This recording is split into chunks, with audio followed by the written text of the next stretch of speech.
تعالی عنہ. او تاسو د ابوبکر صدیق رضی الله تعالی عنہ سخاوت ته وګورئ. عمر فاروق صاحب د خپل ژبې نه بیان کی وی ما د ابوبکر سخاوت لیدلی دی. یو وارې د غزوه تبوک موقع ده د چندې اعلان رسول الله مبارک وکړو. زه زړه کې وایم کلکه اراده مې وکړله نن به زه د ابوبکر نه میدان ګټمه، نن به د کور مال و دولت د رسول الله مبارک قدمونو کې قربانه ومه.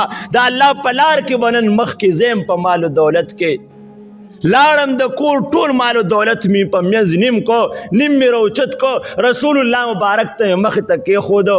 زړه کې وایم چې نن به زمانه یو صحابي مخکینی رسول الله مبارک تپوس کی عمره کور دې څه پرېښودلی او که نه؟ او د الله رسول نیم مال مې کور پرېښودو نیم مې تا ته راوړو. لږ ساعت پس مې چې کتل ابوبکر را روان د مال و دولت یې مخې ته کېښودو، غلې غوندې کېناستو. تپوس کی دا الله رسوله ابوبکر څه دې کور پرېښودل اهل و عیال ته او که نه؟ جواب کې څه وایي؟ جواب کې وایي ای د الله رسوله الله او د هغه رسول زما د کور والو دپاره کافي دی. صرف او صرف د الله نوم کور پاتې شو، نور مې ټول هر څه ستا قدمونو کې قربان کړل. ما وی قسم په الله زه د ابوبکر نه چرته نشم مخکې کېدی.